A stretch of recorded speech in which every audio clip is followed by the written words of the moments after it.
to the Building One Story at a Time podcast. We're your hosts. I'm Katie Herbine. And I'm Stephanie LaChance. Today, we are joined by Adam Coe, our design specialist. Hello. Thank you for having me. Before we get started with the topic of today's discussion, Adam, why don't you give us a brief introduction to who you are, your role at EGStoltzfus?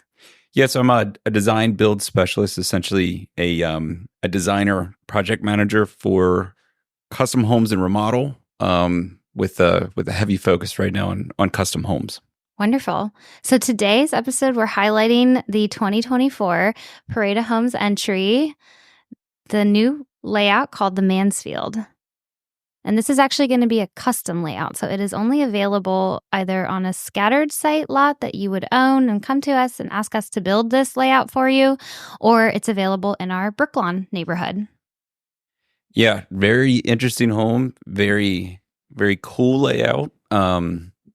The combination of a couple of people's hard work and putting in input and then filtering down through that input to finally get to not only a house plan, but an elevation and an interior design that I think it really pops. I think it's a pretty cool house, especially considering that EGStoltzfus can sometimes be pigeonholed as a more traditional designs. Always been very, very form function, but can be accused sometimes of maybe not taking a whole lot of risks. And I think that this is a house that really sort of shows that EGStoltzfus isn't a one-trick pony. We really do like the pursuit of things that that may be appealing to other types of buyers.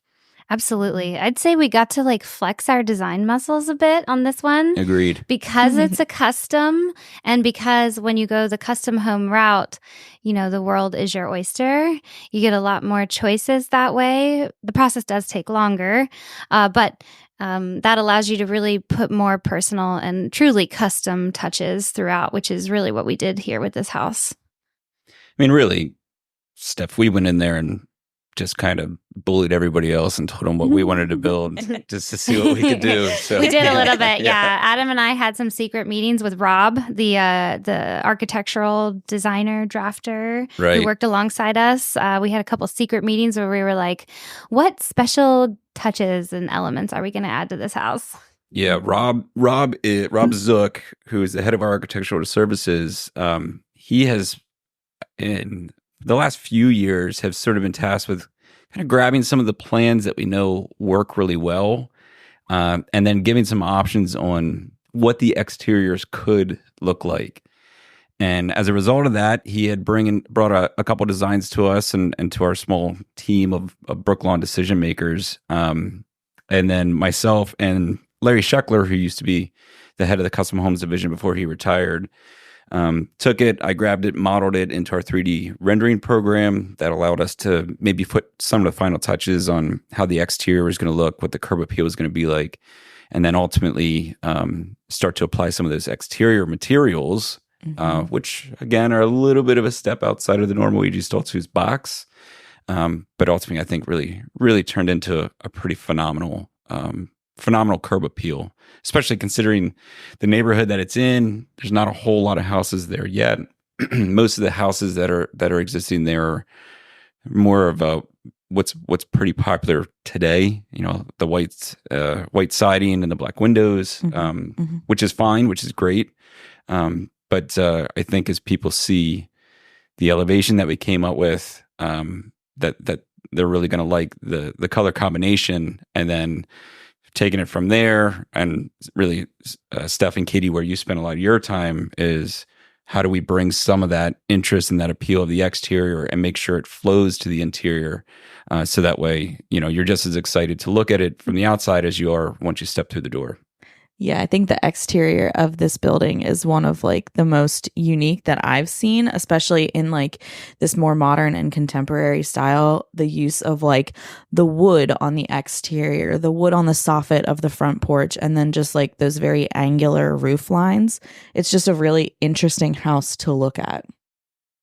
Yeah, well, and especially, mid-century architecture disappeared for a while, came back in the early 2000s, not as much here, obviously, not as much in Lancaster, Pennsylvania.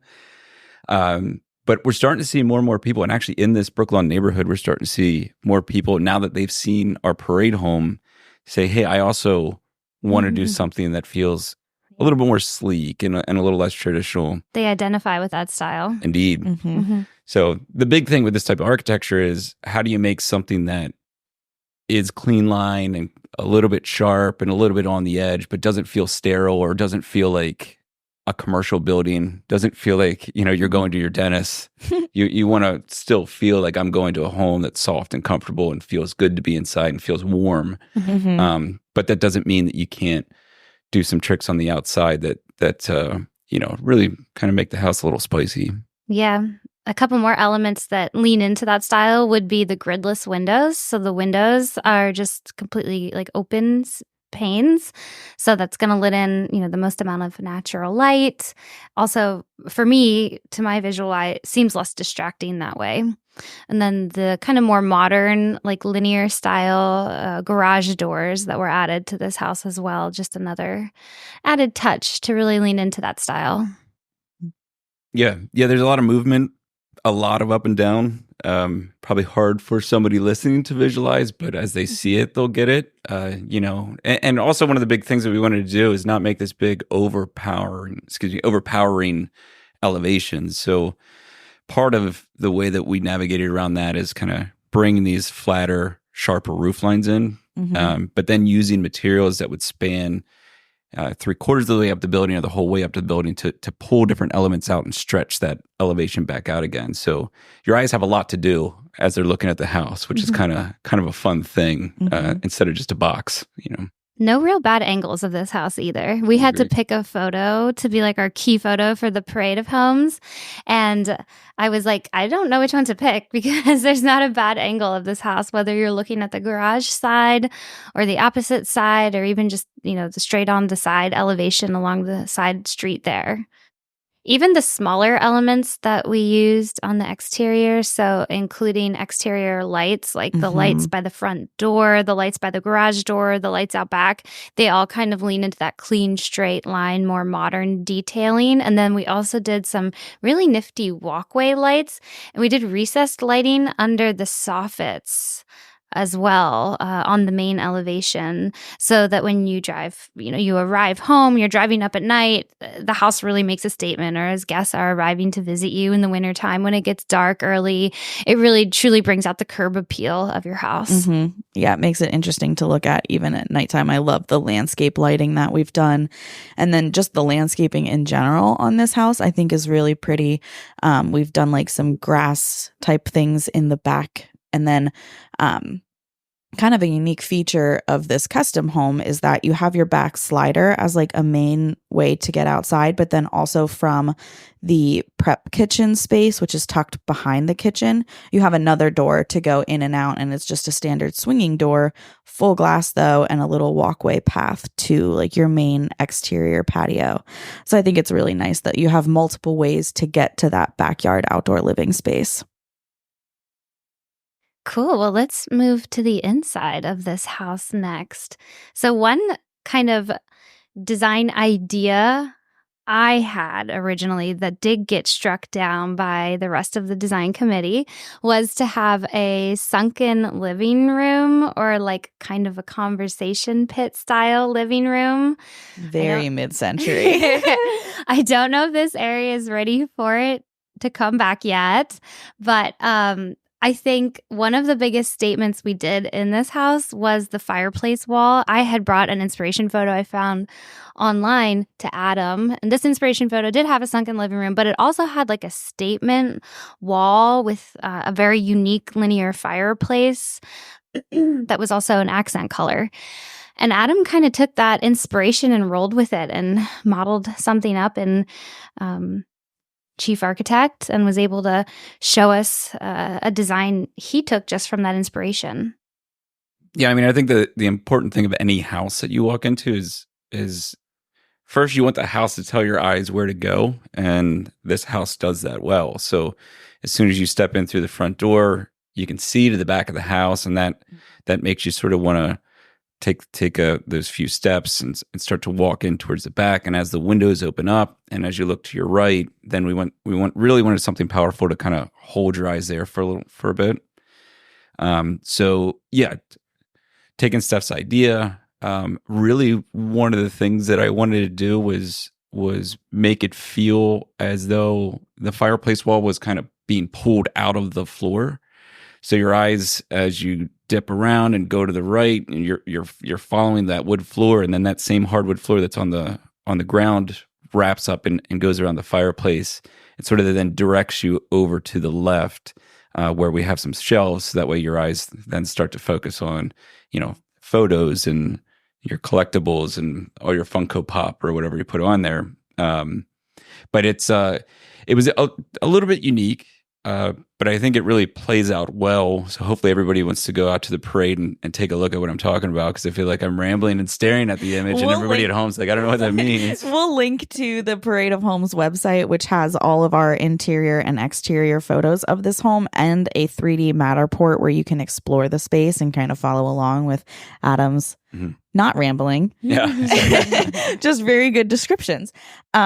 So I think another cool thing for this home, which isn't really shown in the pictures, so you'll have to go see it in person, we added records to those built-in shelves on the far side.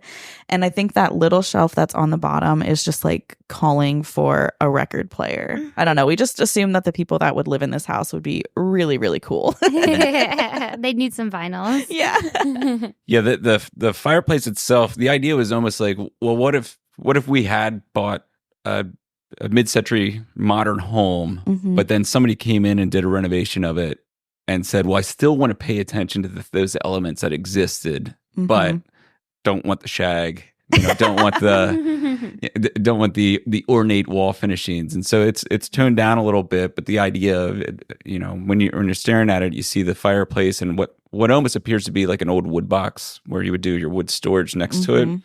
So what would somebody do, and how would they finish that to modernize it and bring it in? And then the big debate was, well, where do we put the wood box? At my personal house, that's where my dog's dog bed is. But we played around with some ideas here, and the record thing was kind of cool. And again, it's a little bit of a nod to that idea of like, well, this was an older house that's been refreshed to what people would be interested in today. I think that wood paneling on the wall, not wood paneling, but it's the floor coming up onto the wall kind of plays homage to the wood paneled walls that were so prevalent in mid-century modern architecture. So like modernizing that, we did it horizontally, and it's the same flooring material. So it really goes together so beautifully. Fun story about that wall. So originally, the hardwood floor we picked throughout, it was discontinued by the manufacturer shortly after we picked it for this house. So we were in the process of ordering it. And we were also at the same time looking for a wood product to use on the wall. And there just wasn't anything out there that we felt coordinated well enough to the engineered hardwood floor. So Adam came up with the great idea to take the engineered hardwoods out of the prep kitchen space, and that would give us just enough square footage to apply that floor to the fireplace wall. So that's just a great example of, like, in design, sometimes you have to be adaptable and you have to make quick decisions. But it's like it was meant to be, because the fact that it was the perfect amount of square footage to fill the wall, I think it was just meant to be. Nobody was up late thinking about that in the middle of the night. It was perfect. Nobody, we knew exactly what to do as soon as we found out that there was no more of that floor that existed in the United States, and that we had already done a design that was dependent upon it. So Adam called me to the office, and he had like the other materials that we were considering for the wall, and I was like, "How mad are you guys going to be if I say no?" You're like, no, which it was obvious. You walked in, and I'm like, "Huh? What do you think? Look at these two floors that don't look anything like each other." And you're like, what do you no, like, we're not going to do that. I know. I remember seeing a picture and I was just like, nope, doesn't work. But also it made the scullery, the floor that ended up in the scullery or the prep kitchen, it makes that room pop. It does. And then as your eyes are spinning back around the room and you start to face that kitchen, you go, well, that's a really beautiful kitchen. And also, what's that other area behind there? Yeah, it kind of draws you back there because it does, you can tell it's different than the rest of the space. Before we head to the beautiful kitchen, the last detail I want to hit on for that family room is that kind of unique angular vaulted ceiling that we did.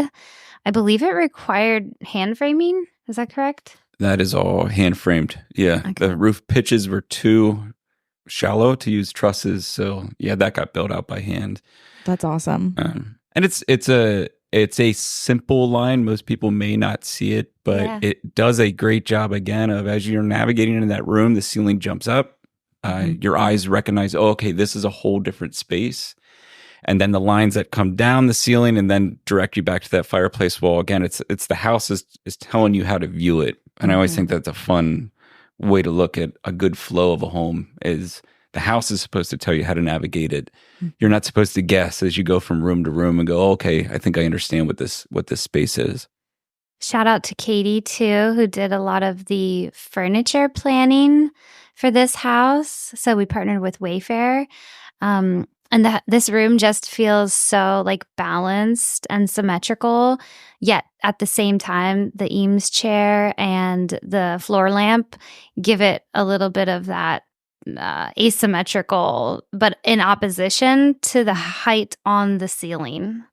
While we're talking about the furniture, I just think the colors that we used in the furniture were so fun. I really wanted to do like bold jewel tones with the rust and then the rust on the upholstered chairs and then kind of tying it into the more orange tone on the back of the Eames chair, doing that same color in artwork.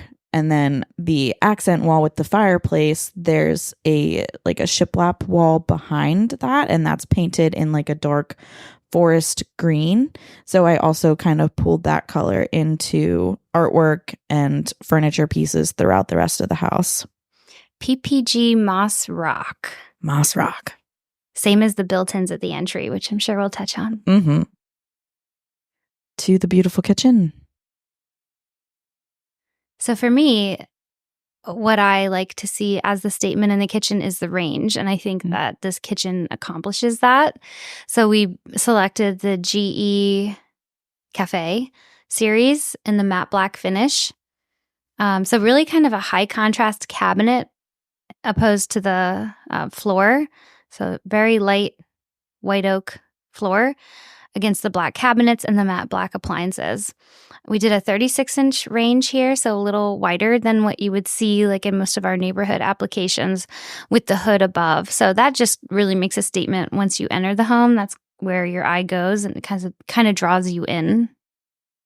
And took those cabinets to the ceiling as well, which again keeps your eyes going up in the space and really just kind of pulls everything together, keeps the ceilings the emphasis of like the height that you have in the house.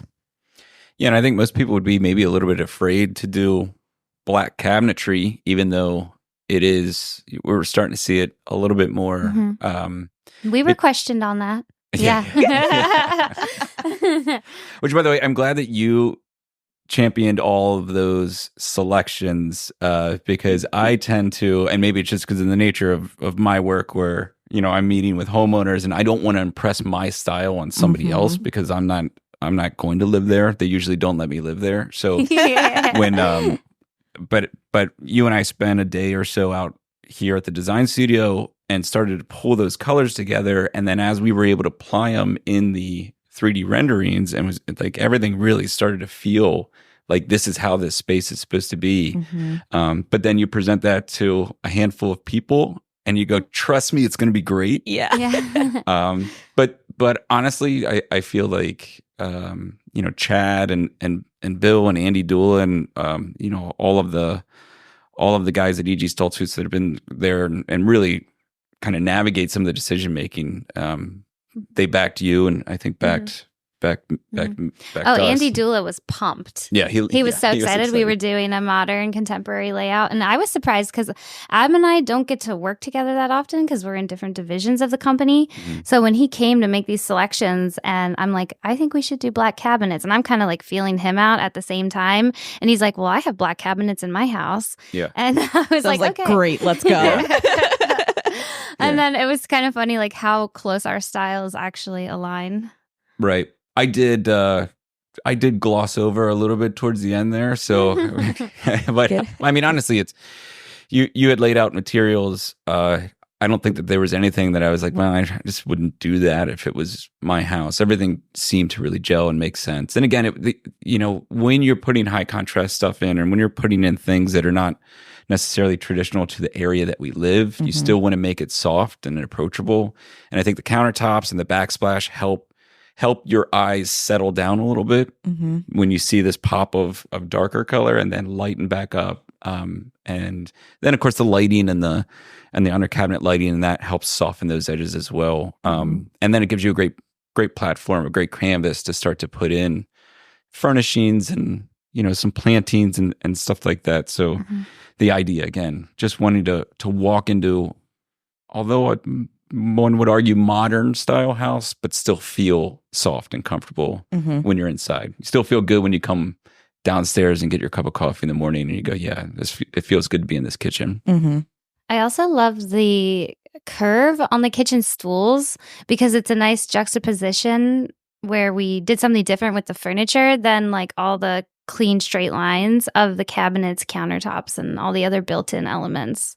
The curves of the stools and then also the texture of the upholstery on the stools, like it's fuzzy, it's textured. You can see that it's different than the more velvet type of material that's on the eating area chairs and the chairs in the family space. So I think that was really cool because it's just, again, I love playing with texture in furniture and how that kind of works with the more clean straight lines of the kitchen. And like because they're black painted cabinets, they're a little bit more of like a high gloss finish.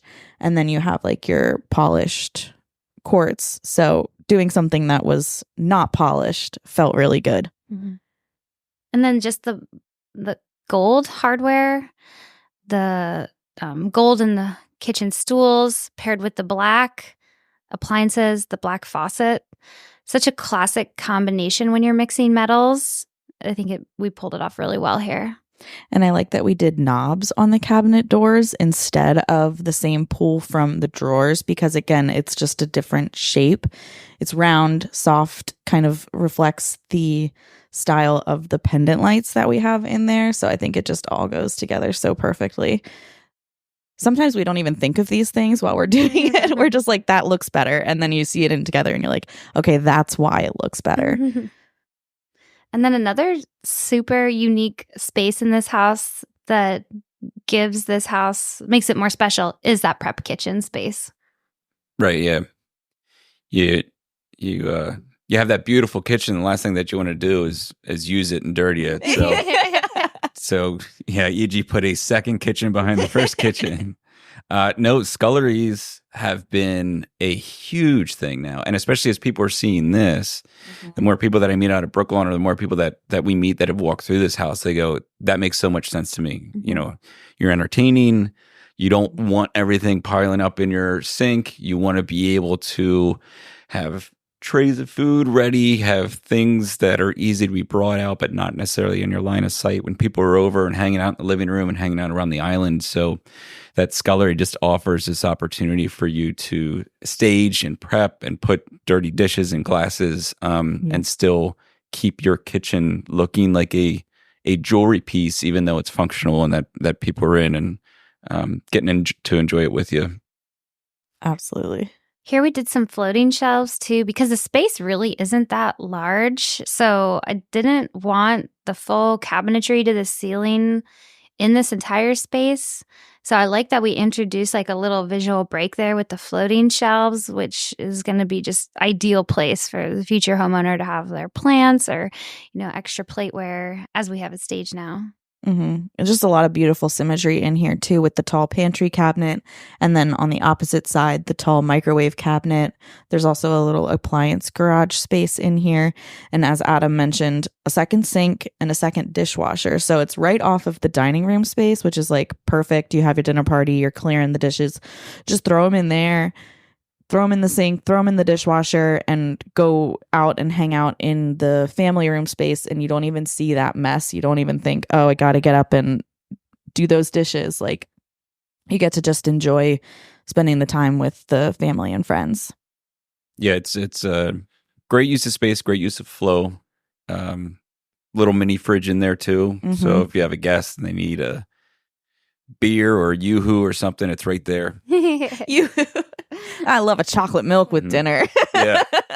But there's a cool door then that separates that living room to the scullery. It's called a magic barn door. So obviously anybody who lives in Lancaster County is very familiar with barn door sliders. There's now that has become such a popular trend, there's more creative ways to install those sliders. So it's a tall 8-foot matte black panel, and the slider hardware essentially is invisible. So it sort of just looks like you're pushing the door slab out of the way to reveal this scullery in this hallway that leads back to the main kitchen. And then we played around with some ideas for what's a good handle there, and didn't want anything too common. So we went on Etsy and found some real cool leather straps and applied that. And again, just sort of a nod to trying to put a softer material with a stark material to make it feel more approachable, more digestible. Yeah, I love that touch. That's awesome. What a beautiful sightline too, standing in the dining room, looking through the prep kitchen out the back door. I love this house. I want to move in. I have a question for Adam. In the kitchen and the prep kitchen, we ran the countertop into the windowsill. So the countertop becomes the windowsill instead of having your windowsill sit, 6 to 8 inches above the countertop. That's kind of like a EGStoltzfus Custom Homes special. Do you know the history on that? Yeah, I think we ordered a window wrong once. And it was down too far, and we were doing a countertop template, and they're like, well, what are we doing here? But no, it's what's really funny is if you look at a lot of older homes in Florida, you'll see that same thing done where you take a linear style window and drop it right on the countertop. The reason why I would assume a lot of people don't do it is because it's you literally, while you're framing, you have to know exactly where your cabinets and your countertops are going to end up to get your window in the right place. But if done correctly, your countertop then extends back into that window and gives you a little bit of a deeper windowsill, and then again your eyes are just sort of feeling like, oh, I'm looking at a countertop that then just takes off into glass and takes off into the exterior. We've been doing it for a while, especially on the remodel end as we do kitchen renovations. You always want a window somewhere near that sink. And if you can really just kind of pull that glass and pull the outside in as much as possible. And by the way, it also helps with your faucets, the handles that tilt forward and backwards. Put a windowsill behind one of those and set your faucet in and wait for the phone call. When somebody said, I can't turn the temperature all the way up on my faucet. So no, it was a problem saving technique. It actually gives you a little bit of display space back behind your faucet. And I think it again makes the exterior start to feel like it's being pulled inside of the house because you don't have that barrier of, drywall or a little backsplash or something that breaks in between. While we're looking at this sink, I'm drawn to the color of the sink, that it's not a stainless steel sink. Steph, did you pick this sink out? Adam, was it you who picked this beautiful sink out? I know we have two of them, one in the main kitchen and one in the scullery. I think it's safe to say, if you ask anything about color or finish, it is Steph picked it out, held it up, and I was like, that feels good. That's right. Yeah, pretty much. I knew I didn't want to do stainless steel. I had picked this sink just by going online because at first I was a little nervous. Like, is this going to be the right black? Because I didn't have sample chips. But I think this manufacturer, Blanco, I think they only had like one black. So I lucked out there. I mean, black is a pretty safe color to pick. Usually if something's black, we all pretty much know what it's going to look like. But the sink is available in many different colors. So I'm glad that it came out the way I intended it to. Thank you for noticing, Katie. Of course. And then you have black grout on the backsplash, which is like what is it called? Like a brick stone almost. Capella is the series, and then it's like a white brick stone with a black grout. Really, really pretty, and it stands out so beautifully with the other black accents in the kitchen. Just Well, and mix it up. that herringbone pattern too, I think was that was definitely the right move. Yeah. A little mix up from the main kitchen, which had the hex tile out there. Yeah, I like that we used different. We really made this, while we're using the same material on the countertops and on the cabinetry, we still made it feel very different with the different floor and then the different backsplash material. Great job. Thanks. In the dining room, lots of natural light in here. The windows drop down a little lower in the front of the house. Yeah, I like that it's kind of like an upside down transom. The transom's on the bottom, kind of. What would be the technical term for that? Yeah, right? The technical term would be the transom's on the bottom. Nailed it. No, I don't know. There may be a term for it, but yeah, actually, I'd have to. So that I think that was Rob's idea because he sort of had that drawn in there prior to us even digging into the model of the house, and I thought it was a really cool idea. Looks really good. Looks good from the outside too. Yeah, it really does. And I think this room, the light fixture is clearly the showstopper in here. That light fixture, when I saw it, I was like, oh my God, Steph, yes.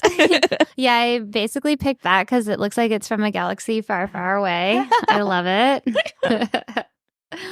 And it's black against, basically an all-white room. So just a nice accent and a statement piece. When you walk in the door, it's going to be one of the first things you notice.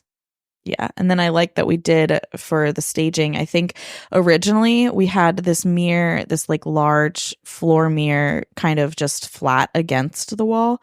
But we ended up, when we were staging, angling it. And I just love how the light just touches it and bounces around a little bit. Yeah. So I think it's really cool. And then it creates another sight line where you see more of that dining room table space and then into the kitchen a little bit as well. That was one of my staging, like I couldn't sense if we were doing the right thing or not in the moment. But now that I've been back to the house a couple times, I was like, oh yeah, that's right. That's awesome.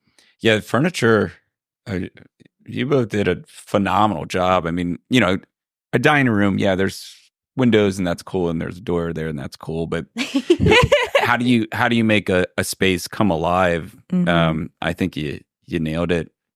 That looks like a dining room that people would actually use. It looks like a place where somebody would throw a dinner party that I wouldn't be invited to because I'm not cool enough to be there. But like each one of these spaces that you step in, you want to hang out at for a little bit, and I think the furniture it nails it perfectly. It's that same sort of, is this old or is this new? I don't know, but either way, like I want to go touch it and sit on it and steal it during the parade and take it back to my house. Don't you dare. Yeah. Not till after the parade anyway. The carpet in here is another one where it's like it's neutral, but it has a texture on it. So it just makes it like subtly interesting. And you're like, what is that? And soft, you want to go touch it and again like sit at that table. It has like fluted legs on it, and then the buffet piece behind has like cubed, a little brutalist design almost. Brutalist, nice. And the rug is a nice tie-in to the table because it's got like ovals and the table shape is oval, almost like we tried that. Some things, they just come together perfectly. At the foyer, you come in, you're greeted with this nice open staircase. It's wider than like a normal staircase. So it feels a little bit more inviting that way. We also did an open basement staircase. So instead of, coming in and being greeted by a wall, you see kind of like another pathway you can take, which would take you down to the unfinished basement space. Yeah, the sight lines from this front door are just chef's kiss. Like you can see everything, and it just draws you so much farther into the house. You can see up to the second floor, like Steph mentioned, down to the basement stairs, and then through to the eating area. The dining room is kind of like the first thing that greets you there. It's just really interesting to like stand in this space and see all the different angles that you can look at. And then up the foyer, there's a study room. We added a door on there. It's a full glass door. So again, keeping that sight line open and as much natural light coming into the home as possible. Yeah, it looks like a comfortable office. The front door on this house is pretty unique as well. Whoop.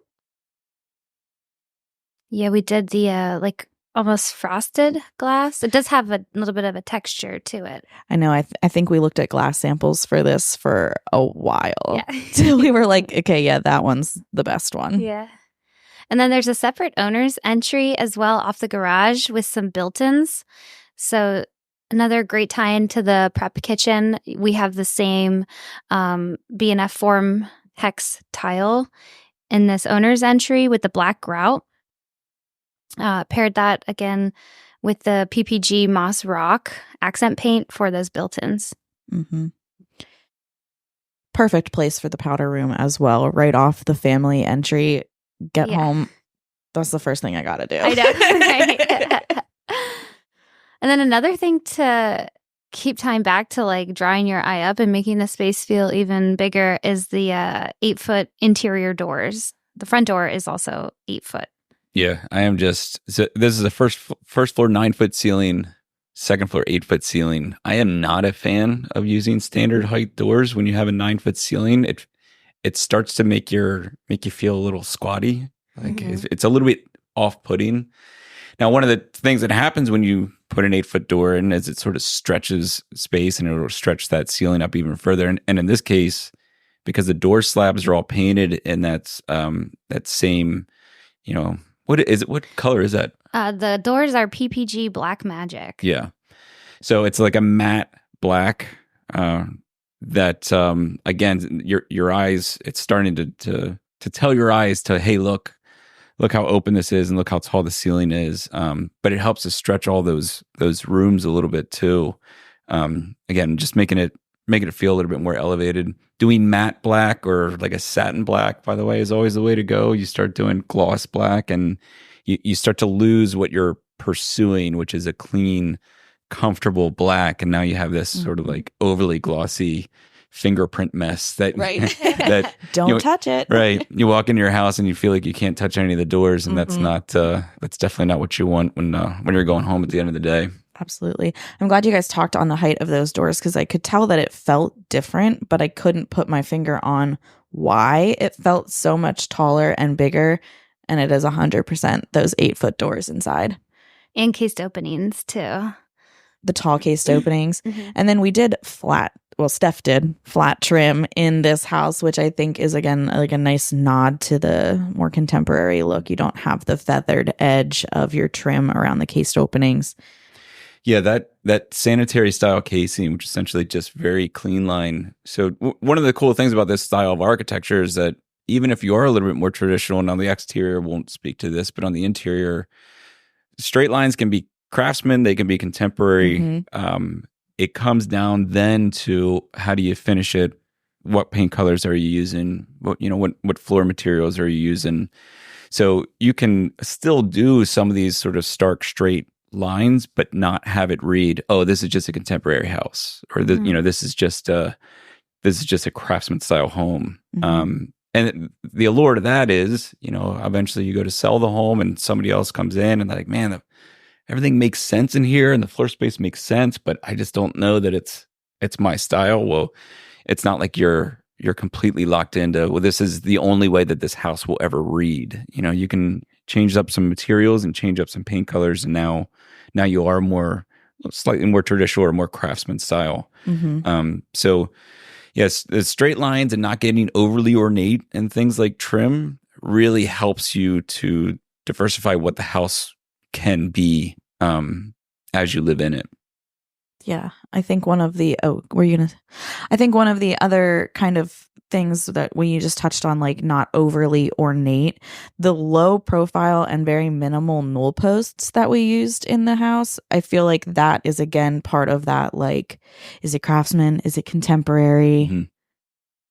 And then the open stringer for the stair balusters, kind of they go straight into the stair tread. Again, keeping it open. And then those balusters are metal, but they're just the square metal. They don't have any like knuckles or detailing on them.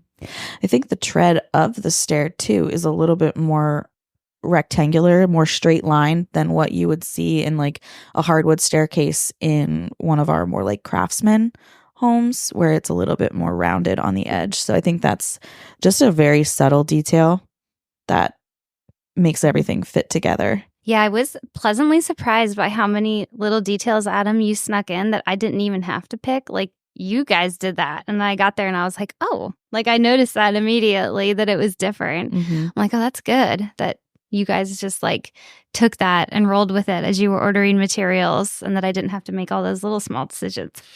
Well, it's one of those things that once you start to feel the flow of the house or what the house is trying to tell you it wants to be, then you just start to go, well, what would we typically do here? And then what are some things that we could just make slight changes to that'll read better with the house? And yeah, Katie, you're right. So a traditional stair with a rounded nosing and, a small decorative cleat underneath of that is fine.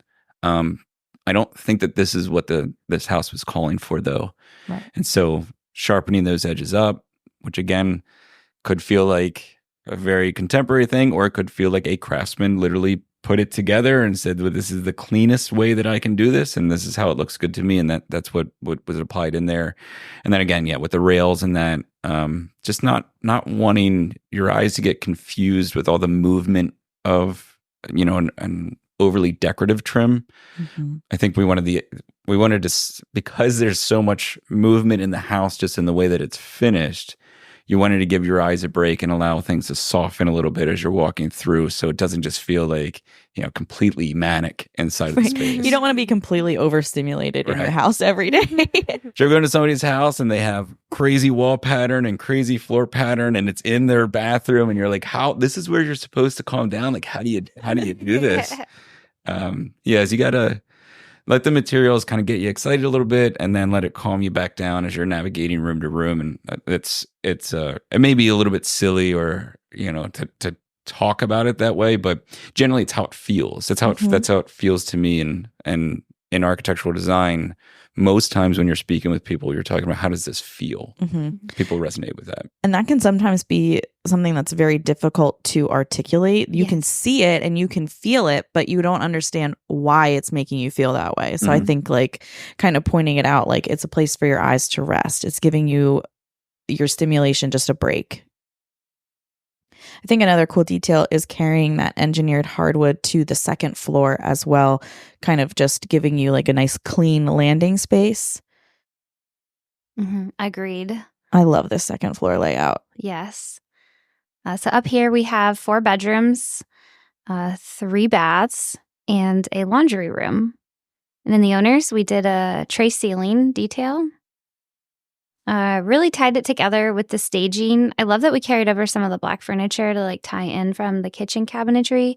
And then same for the owner's bath, black cabinetry. And I really see like a lot of the same colors and tones from the prep kitchen in that owner's bath, with like the shower floor tile and the shower wall tile as well.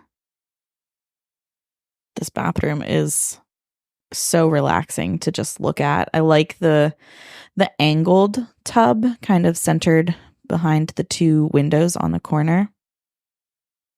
Yeah, 2 independent vanities. Both owners have their space.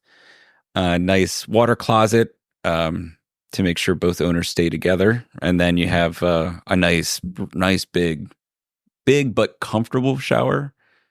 It's one of the other things that goes along with, you want to expand and make things bigger, make them exciting, but you also don't want to make the space uncomfortable. And so a shower that gets much bigger than this doesn't feel comfortable. You either have to be under the water or not. And so this allows, just for a nice open feel when you're taking a shower without those cold spots that can come along when you have a whole room, like a whole wet room. Definitely. And again, playing with like the black matte finishes with gold finishes and a lot of the same countertop material from the kitchen, a lot of just like light reflecting around in this space. You also have the same ceiling fan from the first floor, which is a nice, again, tie-in to the second space. Both owners have their own walk-in closet. Very important. And there's like some really nice shelving in there. Some hanging, some sweater shelves, some other stacking shelves. Great storage. Then there's a full kind of what I'd call a guest suite right off the second floor landing. For all the bedrooms up here, we did a loop pattern carpet. So what's nice, why we like a loop carpet is because you're actually walking like on the part of the carpet that's folded over. So it does give the carpet a little bit more like structural integrity. Mhm. It's not going to wear down as quickly from normal wear and tear as like a cut pile carpet. Just done in a very like neutral gray. But this guest suite has an attached bath with a tub shower. So guests can have their own kind of private space and walk-in closet. We did the 4-poster metal bed in here, which was a little bit of a risk. We've never done a canopy style bed before in a model home, but I think it turned out well. I'm happy with it. I love it. Repeating the like rust color on the accent ottoman in here. In the owner's bedroom, we repeated that like moss green color on the pillows and the ottoman at the end of the bed in there as well. And a lot of playing with different textures with the lighting that we did in the owner's bedroom. We have like wooden lamps and then black metal lamps on the opposite side. So really kind of pulling everything together. By the way, that guest suite being right next to the owner's suite, since most people don't have guests all year round, gives a nice buffer between you and where the kids would end up. A little bit of a sound barrier. Absolutely. From what I understand, children sometimes make noise. Sometimes. And then it's also those kids' bedrooms are conveniently located to the laundry room, so we can make them do their own chores. Good point. Yeah. Didn't even think of it that way, right? We also tried something new in this model by doing the 2 twin beds for what we'll refer to, for the example, for the purposes of this podcast, is the boys' room. The headboards are like a blue velvet kind of material. So we did twin beds in the boys' room, and then that is attached to the Jack and Jill bath. So the boys have their own vanity, and then that space leads into the tub shower with the toilet. And then the girls' room has her own vanity as well. And we did a super fun picket style ceramic tile surround for that tub shower unit in the kids' bath. And again, that same brickstone Capella herringbone install ceramic tile floor for this bath. So another good call in or tie back from the kitchen. Reverse those words together. And then the tile that you did, the picket tile, is green. So again, like the same color story is being told throughout the home. It makes it feel very cohesive and not like a carnival house. Yeah. Yeah, every not where each room that you walk into has its own theme. Yeah. And then we played around a little bit with the mirrors for the kids' baths. So for the girls' bathroom, we did like a funky, like, how would you describe that shape? Organic? Yeah. Looks like a rock. Vanity mirror in there. And then the boys have like a diamond-shaped mirror. So just kind of cool. Mm-hmm. And then the girls' room has some nice, like, kind of teals, some of those same burnt orange colors, a little bit of pink, and like some sage green. Decorating this house was so much fun. Should we go outside? We also did a paver patio for this house. We did some unique style pavers. Can you talk a little bit more about those, Adam?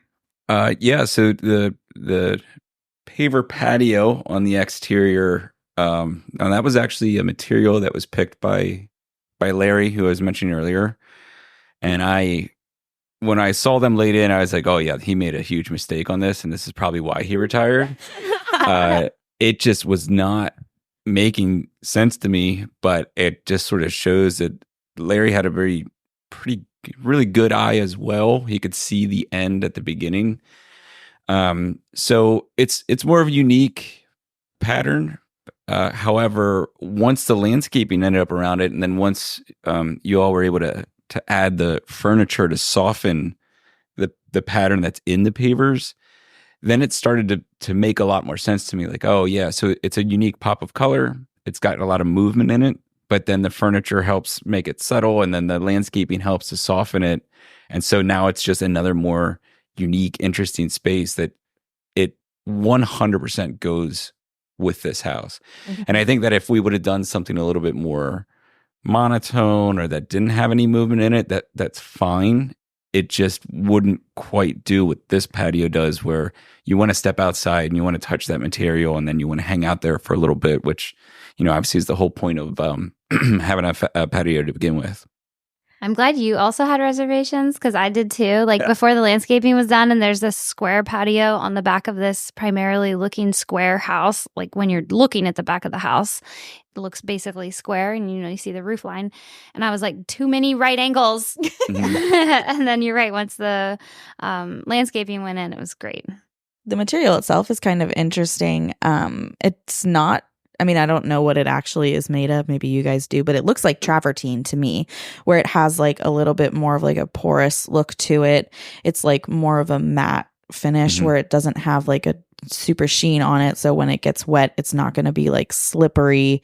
It just really, I like the colors and how they play with the surrounding like view, because this house has like a nice big backyard, I would say. And then kind of has those same like rust tones to it that kind of play into the rust tones inside, and those rust tones that are in the exterior wood material. Yeah. Rust is the right word to use. You're definitely hitting it. It's pulling out browns, pulling out a little red, but then you have some grays and your whites in there. That's actually a porcelain tile. It's thick. I saw a piece of it. I don't know if I could pick up a single piece of it. It looks like a like a bluestone, at least in its dimensions. But yeah, it's a porcelain tile. I think Larry went out to Penn Stone, vendor that we work with quite a bit for our exterior landscaping materials. So out front is a flagstone. That's more of a softer buff. Oxford buff is actually the name of it. And then, in the rear, the Ardesia porcelain tile. So, it's an interesting one. It's definitely, again, another step away from what we would traditionally do, and even away from what I would have thought. But boy, it really worked out. So. Wonderful. Well, thank you for joining us today. A little bit more information on this home if you would like to tour it as a part of the Parade of Homes. This home is also available for sale. It is priced at $985,000. Did I say that right? It is priced at $985,000. The Parade of Homes runs Saturday, June 15th through Sunday, June 23rd. The hours are weekends, noon to 6, closed Monday, Tuesday, Wednesday through Friday, 5 p.m. to 8 p.m. The address of this home is 515 Sierra Lane, Lancaster, Pennsylvania, 17601. And as Katie mentioned, we are going to drop a link in the show notes to view this home on the Parade of Homes website. So you can get directions from there and also follow along via the Matterport tour and the photos. Thanks for tagging along with us. Adam, thank you for joining us. Your insight was very valuable. Yeah, you're looking at me like your insight was. What's the word I would have used? Priceless. Yeah. No, this was a lot of fun. The whole project was a lot of fun. It's. I mean, I don't want to speak for the two of you, but it's definitely one of those homes that you feel proud of. You feel you feel very connected to it and very proud of it. And I certainly hope that people can find some time to spin over and take a look at it themselves and give us their feedback and see what they think. It really is worth a visit. And yes, we are very proud of this project and all of the collaboration that went into it. So thanks, team. Yeah. Thank you. All right. Happy Parade of Homes. You guys definitely get out there and tour these houses. A lot of craftsmanship and work has gone into every single one of them. So thank you for spending your Wednesday with us. Bye. Bye. Goodbye.